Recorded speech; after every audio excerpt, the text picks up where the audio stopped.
مارکہ حق میں اپنے سے 5 گنا بڑے دشمن کو شکست دی. اللہ کے فضل اور رحمت سے مسلح افواج قوم کی امنگوں پر پورا اتری. D G I S P R lieutenant general Ahmed Sharif Chaudhry کی پریس بریفنگ. کا پہلگام واقعے کو 1 سال مکمل ہو گیا. پاکستان نے جو سوالات اٹھائے وہ اب بھی جھوکے تو موجود ہیں. جواب دیں کون لوگ تھے جنہوں نے یہ حملہ کروایا. بھارت بتائے کس دہشت گرد کیمپ کو نشانہ بنایا. کشمیر بھارت کا حصہ نہیں, بین الاقوامی تسلیم شدہ تنازع ہے. بھارتی سیاستدان کم اور جنگجو زیادہ لگتے ہیں. اگر یہی زبان استعمال کرنی ہے تو پھر آؤ سامنے. بھارت کے لیے واضح اور دو ٹوک پیغام ہے کہ جو کرنا ہے کرو. روایتی یا غیر روایتی ہم کھڑے ہیں. بھرپور طاقت سے جواب دیں گے. یہ جنگ زمین, فضا, سمندر, سائبر اور ذہنوں میں ہے. ملک, فوج اور عوام ایک ہے.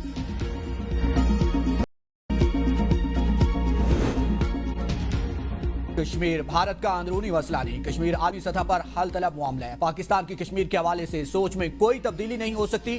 D G I S P R کی پریس بریفنگ. کہا کہ ہماری اور کشمیریوں کی ایک منزل ہے. کشمیر کا مستقبل اقوام متحدہ کی قراردادوں میں ہے. پاکستان کشمیر کے حوالے سے موقف واضح اور دو ٹوک ہے. کشمیر پاکستان کی شاہراہ اور ہے کا. بھارت نے بیانیہ بنانے کی کوشش کی. پاکستان دہشت گردی کر رہا ہے. دنیا جانتی ہے کہ پاکستان میں ہونے والی دہشت گردی کی سرپرستی بھارت کر رہا ہے.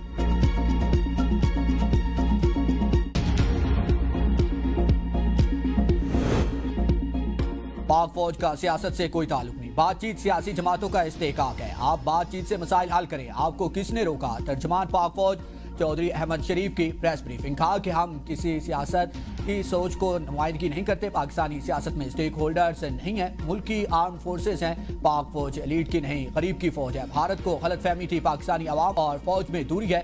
کوئی مائی کا لال مسلح افواج اور عوام میں خلیج پیدا نہیں کر سکتا.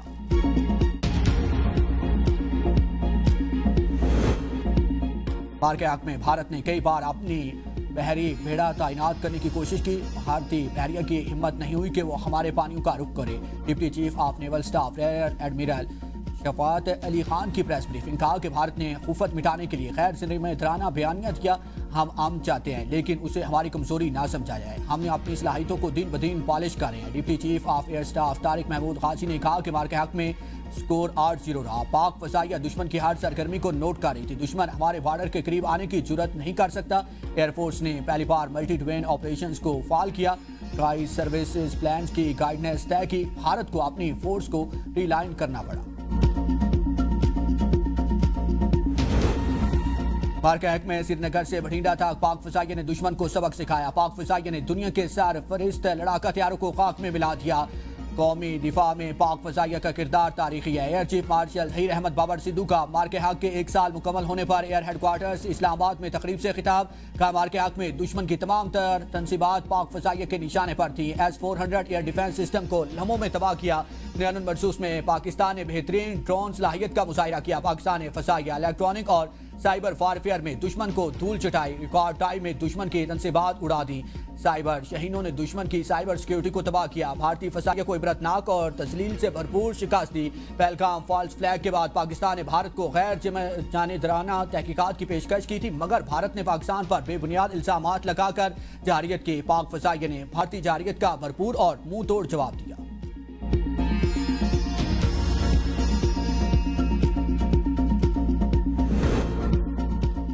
قومی سلامتی کو لاحق ہر خطرے کا پوری قوت سے جواب دیا جائے گا. نائب وزیر اعظم اسحاق ڈار کا مارکہ حق کی پہلی سالگرہ پر ویڈیو بیان. کہا کہ آج ہماری قومی تاریخ کا فیصلہ کن باب ہے. گزشتہ سال بھارت نے جارحیت مسلط کی. پاکستان نے حق کے دفاع استعمال کرتے ہوئے جارحیت کا متوازن اور فیصلہ کن جواب دیا. بھارتی جنگی ہتھیاروں سمیت مختلف عسکری اہداف کو کامیابی سے نشانہ بنایا. جب قوم یکجا ہو جاتی ہے تو دنیا کی کوئی طاقت اس کی بنیادوں کو متزلزل نہیں کر سکتی. مسئلہ کشمیر کا حل اقوام متحدہ کی قراردادوں کے مطابق ہونا چاہیے. مارکہ حق میں بھارت کے بڑے اہداف نیوی کے جہاز اور ایئرپورٹ سے نشانے پر تھے. بھارت کو ممکنہ حملے کا خدشہ تھا, اسی لیے وہ بھاگے اور سیز فائر کیا. ٹرمپ نے جان بخشی کروائی. سیز فائر نہ ہوتا تو بھارت کا 10 گنا زیادہ نقصان ہوتا. وزیر داخلہ محسن نقوی کی پریس کانفرنس. کہا کہ پاکستانی مسائل ٹھیک نشانے پر لگے. بھارت کے 15 مسائلز کو اپنی ایئر بیسز پر نہیں گرنے دیا. سائبر حملوں کا بھارتی واویلا دنیا نے دیکھا. جنگ میں فیلڈ مارشل کا بہترین کردار تھا. فیلڈ مارشل کی لیڈرشپ پر یقین رکھیں, رزلٹ اچھا ملے گا. اسلام آباد میں 1,000 ارب روپے کی پراپرٹی ریکور کروائی گئی. ملک میں دہشت گردی ہوئی اور اس میں افغانستان ملوث ہوا تو پورا جواب دیا جائے گا. اسی لیے بھارتی جارحیت کا بھرپور اور مکمل طاقت سے جواب دیں گے۔ پاکستان بھارت کی جنگی تیاریوں سے مکمل طور پر آگاہ اور اپنے دفاع کی بھرپور صلاحیت رکھتا ہے۔ ترجمان دفتر خارجہ طاہر حسین اندرابی کی پریس بریفنگ، کہا کہ ایران اور امریکہ کے درمیان کشیدگی کے باوجود جلد معاہدے کی امید ہے کہ دونوں ممالک اپنے معاملات جلد خوش اسلوبی سے حل کر لیں گے۔ صومالیہ میں قزاقوں کے ہاتھوں ایک جہاز یرغمال ہے جس میں پاکستانی بھی موجود ہے۔ ان کی باحفاظت واپسی کے لیے پاکستانی ٹیم جلد صومالیہ روانہ ہوگی۔ کمبوڈیا میں زیر حراست 49 پاکستانی وطن واپس پہنچ چکے۔ یوگانڈا میں زیر حراست 85 پاکستانیوں کو بھی پاکستان منتقل کر دیا۔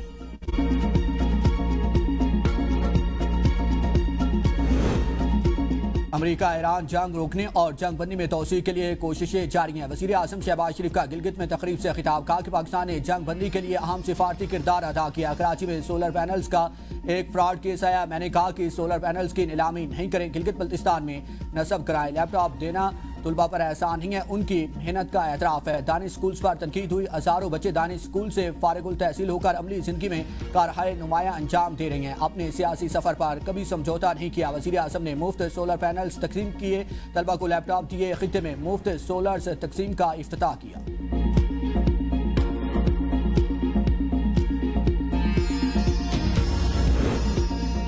ایران کی جانب سے امریکی تجاویز پر آج جواب دیے جانے کا امکان۔ امریکی میڈیا کے مطابق امریکہ اور ایران جنگ کے خاتمے کے معاہدے کے قریب پہنچ گئے ہیں۔ ایران کی جانب سے امریکی تجاویز پر ثالثوں کو آج جواب دیے جانے کا امکان ہے۔ ترجمان ایرانی وزارت خارجہ اسماعیل وقائی کا کہنا ہے کہ ایران امریکی تجاویز کا جائزہ لینے کے بعد پاکستان کو اپنے موقف سے آگاہ کرے گا۔ مذاکرات حساس مرحلے میں داخل ہو گئے، سنجیدہ کوششیں اور نیک نیتی لازم ہے، زبردستی یا استحصال کو مذاکرات کا نام نہیں دیا جا سکتا۔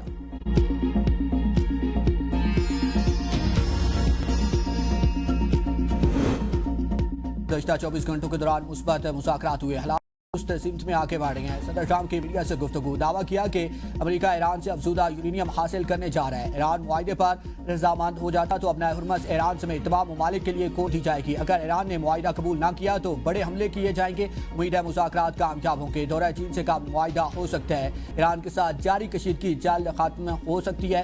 امریکہ ایران کو ایٹمی ہتھیار حاصل کرنے کی اجازت نہیں دے گا۔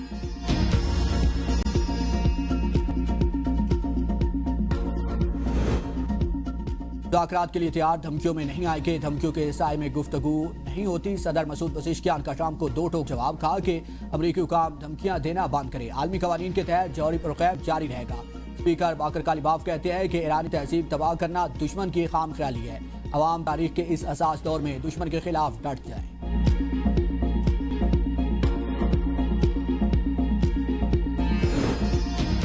ایران کی اپنا ہرمز میں جنوبی کوریا کے بحری جہاز پر حملے کی تردید، جنوبی کوریا میں ایرانی سفارت خانے کے مطابق یہ واضح کیا جا چکا ہے کہ اپنا ہرمز ایران کے دفاعی دائرہ کار کا اہم حصہ ہے۔ اس راستے سے محفوظ گزرگاہ کے لیے متعلقہ قوانین کی مکمل پابندی ضروری ہے۔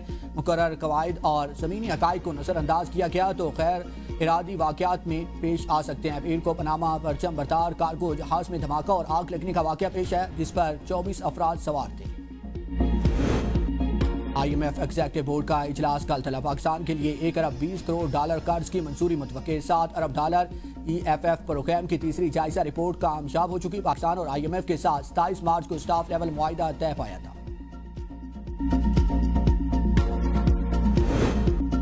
PTI کے جلسوں اور اڈیالہ جیل سے باہر آنے کا کوئی پریشر نہیں ہے۔ وزیر دفاع خواجہ آصف کہتے ہیں کہ PTI کے قریب ترین لوگ اکتا گئے ہیں، وہ کہیں اڈیالہ کے باہر اور جلسے جلوسوں میں نظر نہیں آتے۔ PTI کے ایک لیڈر کو آپریشن بنیان المرصوص کے حوالے سے تقریب میں بلایا، وہ طبیعت کی خرابی کا بہانہ بنا کر نہیں آئے۔ فیلڈ مارشل اور وزیر اعظم کی سفارتکاری سے امریکہ اور ایران معاہدے کے قریب پہنچ گئے، اس کے بعد حالات بہتر، تیل کی قیمتیں کم ہو جائیں گی، مہنگائی کی لہر بھی واپس ہونی شروع ہو جائے گی۔